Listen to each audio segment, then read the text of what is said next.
Local MLA అభివృద్ధి చెందినాడు సాయి ప్రసాద్ రెడ్డి. ఆయన 2004లో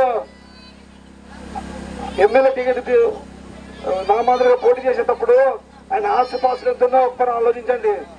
లోకల్లో ఎమ్మెల్యే సాయి ప్రసాద్ గారు ఈ రోజు కోట్లుగా అధిపతి అయినాడు. ఎందుకంటే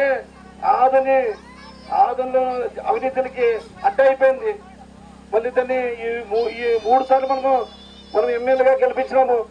ఈ సాయి ప్రసాద్ గారికి మన ఆదానికి ఏం చేశారు నేను అడుగుతున్నాను. మరి సాయి ప్రసాద్ గారు ఒకటి అడుగుతున్నా, నీకు అన్నం పెట్టింది నువ్వు స్టేజ్కి పెంచింది, మళ్ళీ ఒక్క 20% ఆదాన్ని గురించి నువ్వు ఆలోచించలేదంటే మళ్ళీ ఈ రోజు నువ్వు ఓట్స్ వచ్చి అడుగుతున్నావు. ఏ రకంగా చేస్తారని ఆ ప్రజలను ఆలోచిస్తున్నావు. ఇక్కడ లోకల్ ఎమ్మెల్యే గారు చెప్తున్నాను, ఒక్కసారి ఆలోచించండి ప్రజలారా. వీళ్ళు కళ్ళముళ్ళు మాట్లాడుతున్నారు. ఒక్కసారి కాదు, 2 సార్లు కాదు, 3 సార్లు అవకాశం ఇచ్చినాము. మళ్ళీ అదే మీనాక్షి కూడా 3 సార్లు అవకాశం ఇచ్చినాము. మళ్ళీ వీళ్ళకి దోచుకుని పోతున్నా. వీళ్ళు దోచుకునే వాళ్ళు అంటే వలస వచ్చిన పక్షులు, వలస నుంచి వచ్చిన వాళ్ళు. ఇక్కడ పుట్టి పెరిగాం కాబట్టి నేను ఒక తల్లి పాలు తాగిన వ్యక్తిగా ఉన్నాను కాబట్టి సొంత తల్లి నాకు సొంత ఊరు. మళ్ళీ ఈ తల్లి ఊరు పుట్టిన ఊర్లో నా ప్రజలకు అన్యాయం జరిగితే నేను ఊరుకోండి వచ్చానని అడుగుతున్నా. మళ్ళీ లోకల్ ఎమ్మెల్యే గారు చెప్తున్నాను, మళ్ళీ నీవు నాకు కొంతమంది నా దృష్టికి వస్తుంది. ఎమ్మెల్యే గారు సాయి ప్రసాద్ గారు అనుచరణ, అదే గతంలో అనుచరణే. కానీ నువ్వు ఒక్క నాయకుడైనా నీ కింద ఎదిగినాడని నేను అడుగుతున్నాను. ఏ ఒక్క నాయకుడు ఎదిగినాడు? సాయి ప్రసాద్ గారికి అడుగుతున్నాను, ఏ ఒక్క నాయకుడైనా ఎదిగినాడా? అందరినీ తొక్కేస్తున్నావు. ఎవరు ఎదిగినారంటే నువ్వు మీ మనోజ్ రెడ్డి గారు ఇద్దరు ఎదిగినారు. మళ్ళీ ఎవరు ఎదిగినారు చెప్పను. ఈటి వరకు ఉంది అందరూ లీడర్లకి కొంత దాకుంది. ఎందుకంటే నువ్వు అందరినీ క్యాడర్ని గట్టిగా పట్టుకుంటే ఈ రోజు నేను రమేష్ అనేవాడు పెట్టుకొస్తున్నా, నీకు ఆపోజిట్ నిలబడుతున్నా. నేను అడుగుతున్నా, ప్రజలు ఒక్కసారి ఆలోచించండి. నేను తెగించి వచ్చినాను, మన ఆదాయ అభివృద్ధి కోసమే పాటుపడడానికి వస్తున్నాను. దయచేసి ఆలోచించండి.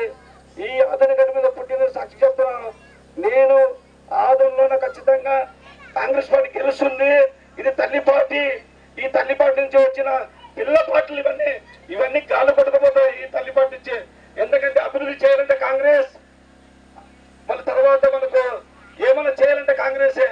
ఎస్సీ సోదరులారా, మనకు ఈ కొలాలు ఇచ్చారు, 200 రూపాయలకి కొల కనెక్షన్ ఇచ్చారు. ఏమో ఇచ్చారు కదా, రుణమాఫీ అయింది కాంగ్రెస్ ప్రభుత్వంలో కదా. ప్రభుత్వం కానీ వైసీపీ ప్రభుత్వం కానీ ఏమైనా చేసిందా? మరి ఏం చేయలేదు. మరి ఇటువంటి ఆలోచించాలా? తల్లిదండ్రులు మనం చెప్పే కాదు. ఈ రోజు ఒక శిష్యులతో ఓడిపోతాడని బాధతో రమేష్ నేనే టికెట్ ఇప్పించాడంటాడంట. ఇట్లా నాయకులు చెప్తారు కొంతమంది అంట. రమేష్ కి ఆయన టికెట్ లేదు. రమేష్ టికెట్ బీసీ మీదకి టికెట్ ఇచ్చే అంత ప్రేమ ఉంటే ఈ రోజు రమేష్ సాయిబ్రాబు దగ్గర ఉంటాడు. కానీ మళ్ళీ బయటకు వచ్చి కాంగ్రెస్ పార్టీలో నిలబడి ఎందుకు పోటీ నిలబడ్డారని అడుగుతున్నాం. ఒకసారి ఆలోచించండి ప్రజలరా. మొబ్బై పెట్టడానికి ఎన్నో మాటలు చెప్తారు, అవన్నీ నమ్మద్దండి. మీ సొంతం మీ కొడుకుగా నేను పుట్టిన ఆదుని గడ్డగా నా తల్లి సాక్షిగా చెప్తున్నా. నేను ఆదుని అభివృద్ధి కోసం వచ్చాను, ఎవరిని దోషించేదానికి కాదు. ఏ విషయం అది దేవుడే చూసుకుంటాడు. అన్యాయం చేసినవాడిని దేవుడు చూసుకుంటాడు. ఆ దేవుడికి వదిలేసినాము. విమర్శిస్తే ఏమీ రాదు. కానీ ఈరోజు చెప్తున్నా, దొంగ తిరుగులను మానేసి మీరు ఓటు అడగండి.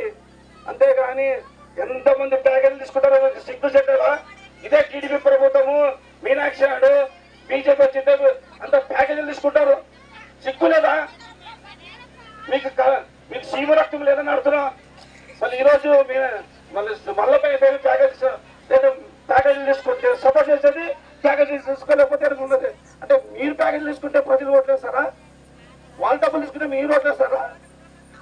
ఎందుకంటే మనం తెలియని అమాయకులము.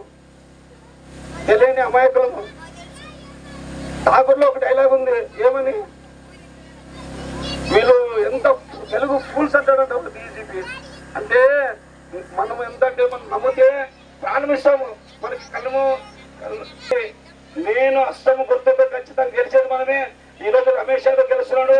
ఎందుకంటే ఈరోజు మంచి విద్యావంతులు ఉద్యోగస్తులంతా రమేష్ యాదవ్ కి మంచి సేవలు అందించినాడు, మంచి అన్ని చేసినాడు. మంచోడు ఉద్యోగస్తులు. నేను 1 రూపాయి కూడా పంపించలేదు. కానీ ఈరోజు మాకు కాంగ్రెస్ కి రమేష్ కి ఆదరిస్తామని చాలా మంది నాకు ఫోన్ చేసి చెప్పారు ఎంప్లాయీస్. అది చాలా నాకు ఈ జీవితానికి. ఒక్కసారి ఆలోచించిన ప్రజల, ఒక్కసారి నేను అసెంబ్లీకి పంపిస్తే ఈ మధురై గడ్డ మనకు అంటే మనకు ఒక గ్రీన్ బాండ్ చేసాము. మనకు 160 ఏళ్ళ చరిత్ర ఉంది ఆదోన్లో. అది కూడా ఆదోన్లో కూడా మునికాలు సరిగ్గా నీళ్ళు వస్తాయి. ఎక్కడ చూస్తే అక్కడ రోడ్ల మీద ఈటలతో వస్తున్నాయి. మన అన్న మామూలు వర్షాల కింద వస్తే రేపు పొద్దున భారీ వర్షాలు వస్తే ఆదోన్ పరిస్థితి ఏమని ఆలోచించాలా. అండర్ గ్రౌండ్ డ్రైనేజీలు ఇవన్నీ చెప్తా. ఎందుకంటే కేంద్రంలో వచ్చేది కాంగ్రెస్ ప్రభుత్వమే. కంపల్సరీగా రాహుల్ గాంధీ వస్తాడు. ఆదోన్లో గెలిచేది నేను రమేష్ యాదవ్ గెలుస్తాడు. ఖచ్చితంగా ఫండ్ తీసుకొని వచ్చి బడ్జెట్ పెట్టి చేపిస్తాను. ఇది మాత్రం గుర్తుపెట్టుకోండి. రైతు రుణమాఫీ అంటే 500 రూపాయలు సిలిండర్ ఇస్తాము. రాసేటప్పుడు 500 600 సిలిండర్. ఈ రోజు పట్టణకి వచ్చిన పార్థసారథి, అయ్యా పార్థసారథి సామెత చెప్తున్నాడు. ఒక ఏనుగు నుంచి మంచిగా చెప్తున్నావయ్యా. చిన్నపిల్లలు ఉన్నప్పుడు ఆ పాప చెట్టేసుకోలేకపోతే ఏమైనా చీర కడుతుందా? చిన్నగా ఉన్నప్పుడు దాన్ని లాగలేకి చేత కాదంట, పెద్దగా అయినప్పుడు లాగిందంట. అది ఏమి నీ సామెత? నువ్వు చదివికి నీ సామెతకి అంత ఇది ఉంది. నేనేమంటున్నాను.